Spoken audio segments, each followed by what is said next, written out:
2 years ago, I started a YouTube channel to get clients for my business. But because I had this massive pressure to go viral all the time, I tend to overthink everything, spending hours reverse engineering my competitors' outlier videos. And when I finally publish the videos, it will get like 52 views. And then I gotta start it all over again. The whole process is extremely exhausting, and I end up not posting anything at all. So I knew I had to figure out a different way to approach YouTube or I'll burn out and quit. So before I started to get clients from YouTube, I invested upwards of $15,000 in coaches, courses, mentorships. So basically they just teach the same thing, which is find other people's viral video, copy it, and even when my videos do go viral, it end up attracting an audience that wouldn't buy my offer. Then my existing clients told me that they found me from the videos where I was telling a story of my business journey. And there was something about that story that really resonated and made them trust me. So I reverse engineered that formula, and now I help other founders build a YouTube channel the right way to get clients without the pressure to go viral all the time.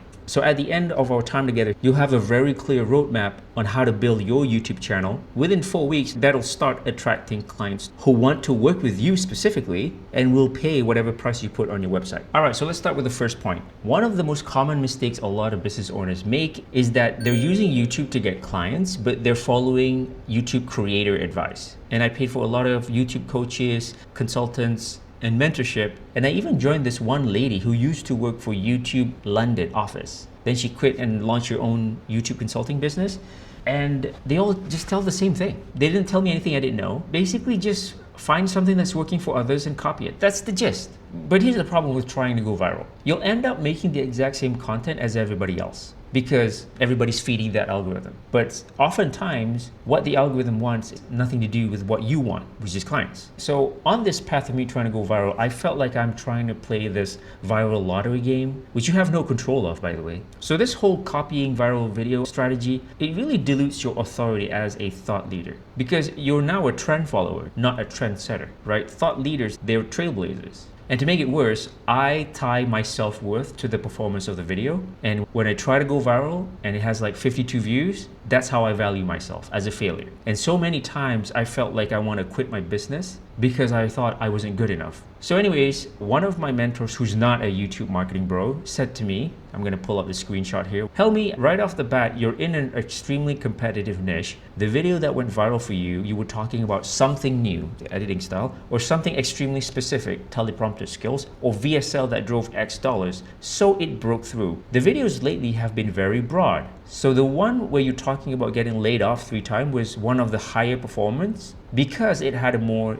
unique angle. So basically what she's trying to say is that I need to figure out my unique brand voice. And that really opened up my mind because I never even thought about it before. All these while, I was trying to be this YouTuber, chasing the next viral trend, optimizing my thumbnails and titles, upgrading my video gear, fiddling with my website, optimizing my funnel, only to realize I don't really have a content or funnel problem. I have a fundamental identity problem, that my brand is boring. It doesn't stand out. I'm telling the exact same thing as everybody else, and I am not positioning myself as the attractive character. Why? Because I was too busy trying to be this YouTuber. I didn't really lean into who I really am, and that's what you gotta do. So to stand out in a super competitive market, you don't need better content or better case study. You need to be an interesting character, because the audience will see you, they want to root for your success, and you're relatable because they can see themselves in your journey. That makes you an interesting character. And when you do this right, they want to come back to your channel to see what happens next. So this is how I find my unique brand voice and exactly how I teach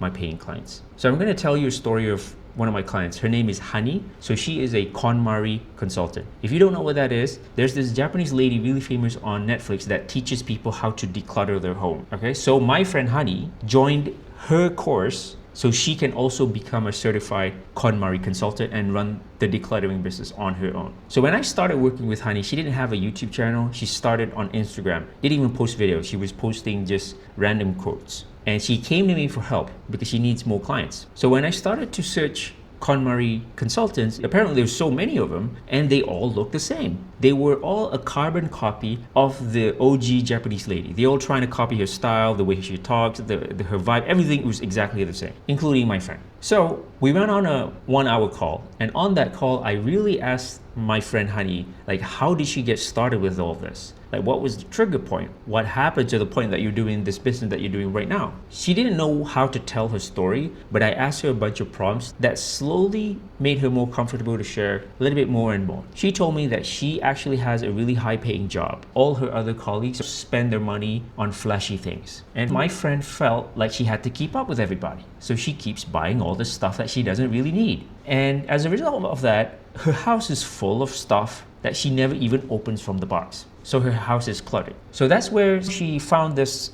KonMari decluttering thing. So she joined the course, and basically it was teaching people how to let go of things that doesn't really matter. So she did the exercise, and as the result of the exercise, not only did she now has a decluttered home, she realized that she doesn't have to keep buying all this crap in the first place. So now she's able to save a lot of money from her high-paying job, which was a really nice side effect. So I told Honey, hey, that's exactly a unique selling point right there. You're not only a KonMari consultant, you're a KonMari consultant teaching people how to declutter, and as a side effect, it will benefit their other parts of their life, in your case, personal finance. Now that's beautiful, and when I checked, nobody else is doing it. Then I told her, all right, let's start making Instagram Reels. And from that moment, when she owned that very unique niche, her Instagram account just blew up. She went from not confident making videos to like being herself on video. And now she's ready for her next step, which is YouTube. So I'm pretty sure you can see yourself in Honey's situation.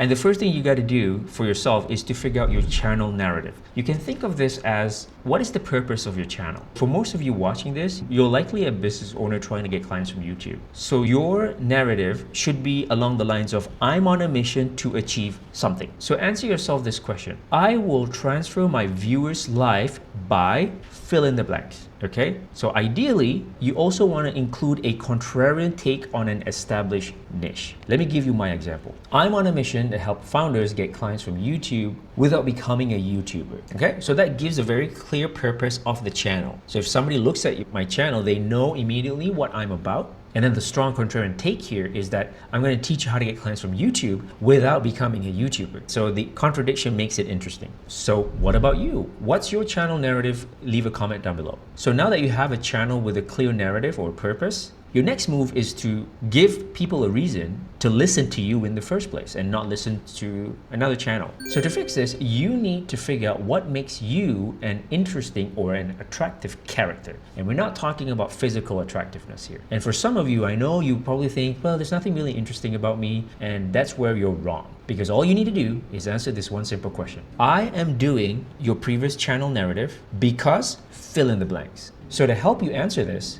just remember back why you started to do this business in the first place. There's something that triggered it, right? You were facing some sort of problem, and then something triggered it for you to do the business that you're doing right now. So think about that for a minute, and I'm gonna give you my example. Before I started to get clients from YouTube, I invested upwards of $15,000 in YouTube growth coaching, but they just teach me how to copy what's working for others. And even when my videos did go viral, it attracted people who won't buy my offer. Then my existing clients told me they found me from the videos that didn't get a lot of views, but I was telling them a story about my business journey. And there was something about that story that made them trust me. So I reverse engineer this formula, and now I help other founders build a YouTube channel the right way to get clients, so they don't accidentally become a broke influencer. Now, isn't that interesting now? I went from like, oh, yet another YouTube growth guy to, okay, this is a different kind of channel. This is interesting. So what's your channel narrative and what makes you an interesting character?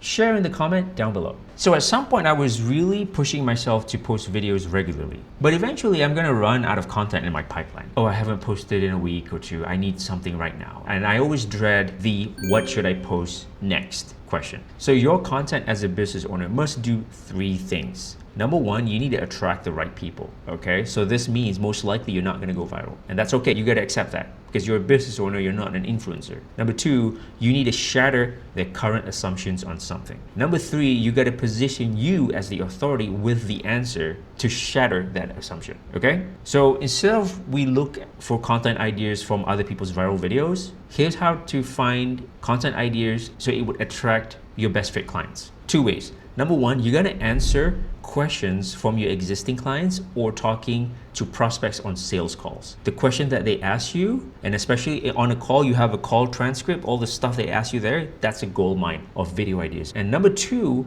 is you gotta remember the challenges that you overcome in your journey when you're starting out. What I realized working with a lot of clients is that for most of you, you're too close to your own story. You just can't see it. So when I helped a client, Kumar, he was a former doctor who turned into an insurance agent. So he came to me for help, looking for ways to get more leads for his insurance business. And at the time, he was making all these educational insurance videos, and he said that the insurance board was really clamping down on all these insurance content because they don't want misinformation out in the public. So he really didn't know what kind of video content to do if it wasn't teaching. He knew he had to tell more of his story, but he really didn't know how to start. So we got on a one-to-one call, and with a second pair of eyes and my one-to-one attention, asking him the right questions to pull out the stories of why he started, what triggered, made him switch, what was the problems he faced along the ways. He started to open up and tell me more about his story. And along the way, I would stop him and say, that's a good video story. The title could be this. And he kept going, and that's another good video idea. The title could be this. So at the end of the call, we extracted maybe 15 to 20 video ideas, and we can start to see that these video ideas can be grouped into common themes, which we will get to in a minute. So this is one of the biggest value I give to my clients when they work with me one-to-one. But I'm gonna explain it well enough in this video right now so you can try and do it yourself. So when you wanna launch your YouTube channel, instead of thinking about, hey, I'm gonna just copy what works for others, you're gonna try to think of your YouTube channel as a TV show. You are the producer and the main character of that TV show. So for example, your channel's narrative, the purpose is to do something, right? So you can imagine that's a talk show. So usually within like a talk show, there's gonna be some mini segments along the way. So it's entertaining, right? It's not just gonna be a talking head video just like this for an hour. That's really boring. So that's why TV shows have like segments. So for example, think of your favorite talk show. Let's say it's Oprah, it's Diary of the CEO, it's Conan O'Brien. Usually it's a talking head like this. Then occasionally they would have segments where they would do, hey, there's a book review segment, or it could be a guest interview, I'm gonna have a guest over, or it could be a cooking thing, or it could be, hey, I'm gonna answer the audience live, something like that, right? So what kind of segments would fit your narrative and your brand and your style, your vibe? These segments will become your YouTube playlist. And because it's a continuous thing, it would give people a reason to come back to your channel. Now people want to binge. So coming back to my client Kumar over there, so once I extracted about 10 video ideas from his story, we started to see that some of these stories could have a common theme. And I started to pick the story that would resonate with his target audience and the thing that he's trying to sell. So we started to see that some of these video ideas could belong into different playlists, right? We can think of it like a mini series segment within his talk show. So at the end of it, when I look at everything from the bird's eye view, I say that, okay, this series is interesting, but it has nothing to do with your offer. But this series over here, this would resonate with who you're trying to target and the thing you're trying to sell. So let's focus on this series. And I did the same thing for my channel. The first series is Founders Fix. This is me telling you're thinking the wrong thing about content. It's wrong. Here's how to fix it. Series number 2 is Steal This Funnel. So what I do is I find small YouTubers, but I know they're making money. How do they get people to click and where, what? So I reverse engineer all that and just say, hey, this is how this guy does it. Would this fit with your business? So that's a funnel breakdown. This is a great series because it shows that I'm an authority in this niche, right? Series number 3 is Behind the Story. So this is a little bit of my backstory, my personal struggles, but these are all filtered from the lens that this story should resonate with my target audience and give some sort of value. They learn something from the inside. Okay, so these are the 3 series that I have currently on my channel, and I probably have another one in the future. So that one is called The Durian Test.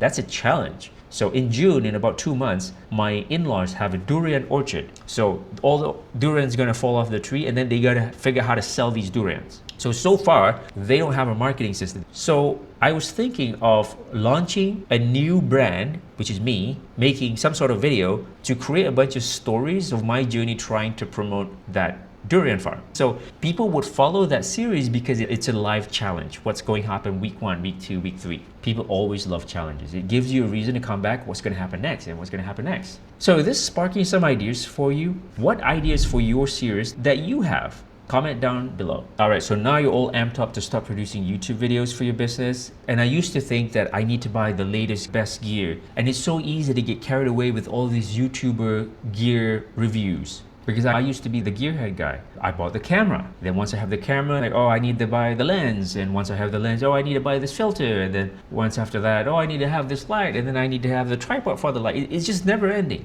And if I'm being real with you, I was using that as an excuse for me not to film videos. It was my cute little way of procrastinating, but I didn't realize that at the time. So my advice is stop watching these gear reviews. You don't need any of that. And to prove it, remember that I get clients from simple storytelling videos. I started to see a recurring theme amongst all these videos that got me clients. Number 1, I recorded it with my smartphone. Number 2, they're not super scripted. They're like loosely bullet pointed as a guide. And number 3, they are often recorded outdoors. So that's a really good tip that nobody's telling you. The point that we're trying to make here is that we want to reduce the friction between you having an idea to a published video, and we want to reduce the friction between those 2 points as much as possible. Remember, you're not a YouTuber trying to go viral. You are a business owner who happen to create content on YouTube. Okay, so you only need 3 things. Number 1 is a smartphone. I assume everybody has a smartphone, so that's not an additional cost for you. And before you say, oh, you need the latest iPhone, this is the iPhone 13 mini. This is approaching 4 years old, or maybe 5 years old. And I use this to record sometimes. Whatever smartphone you have is perfectly fine. So you need a smartphone. Number 2, you need a $10 tripod to hold your phone. And number 3, a wireless mic. So I'm using this,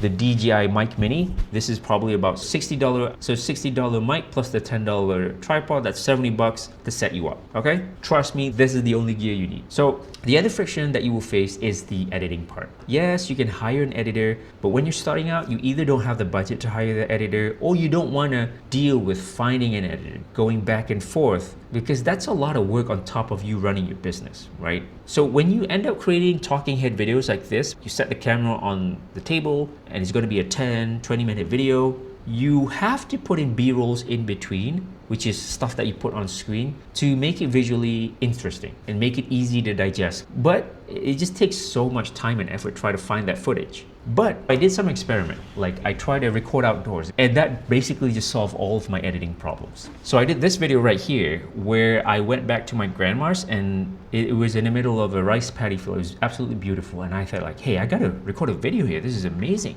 So when I recorded outside, first of all, it was automatically visually interesting. And let's say in the video, there's 3 points that I want to talk about. So I had the camera right here. Point number 1, me with the background of the paddy field. And point number 2, I just moved my camera slightly this side. So now it's facing a completely different scene, but I didn't really move that much. And then point number 3, I just moved the camera this side, and now it's looking at a different scene. There's not much effort for me because I didn't really move. I just changed the camera angle, right? So visually, it was very interesting with little work. So why don't you give that a shot? And that will save you so much time and effort in the post-production side of things, which is editing. So tell me, are you afraid of filming outdoors? Does the thought of you recording yourself outdoors, walking around at a park, at a cafe, does that freak you out? Comment down below. All right, so stage number 4, now you're whipping out videos, but those views are not gonna convert into clients automatically. And here's the part where nobody tells you. We're gonna be talking about funnels. And I used to think we need to use the latest and most complicated funnels to make the magic internet money, right?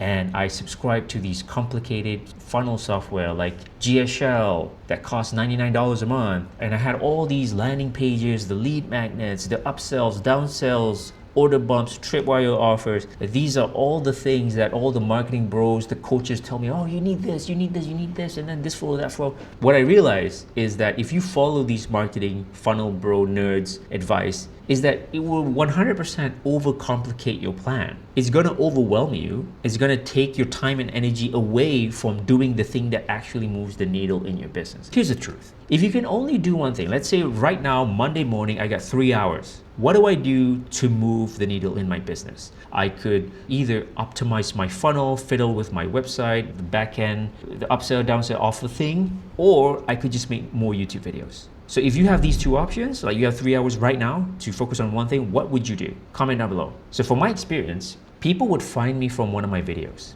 If they like me, they would watch my other videos and binge. And if they really like me and they've consumed maybe approximately 30 minutes of watch time of me yapping and seeing my mannerism on camera, they can decide pretty quickly if they want more of me or not, like they want to work with me. So what will happen is they would enter my funnel. Either they download my lead magnet, go into my email list, go to my website, they would probably book a call with me, or they would find my email somehow and email me for help. So technically, if you make good YouTube videos to the point that people really like you, if they like you enough, you don't even need any funnel at all. So just be a cool dude on YouTube. So I want to save you thousands of dollars building these unnecessarily complicated funnels and months fiddling with the backend to figure out how to make it work. Because the truth is, you don't need any of that to get clients. And I just proved you in my story there. So here's what you got to do. If you're a beginner, the only thing you need is a Calendly link in the description of each of your video. So that is, in your YouTube video, you're going to tell a story. Then at the end of it, it's like, if you're ready to work with me, book a call, link in the description below. That's it. Plain and simple. Because when you're starting out, you want to gather some intel of what the market actually wants. And then on the call, you just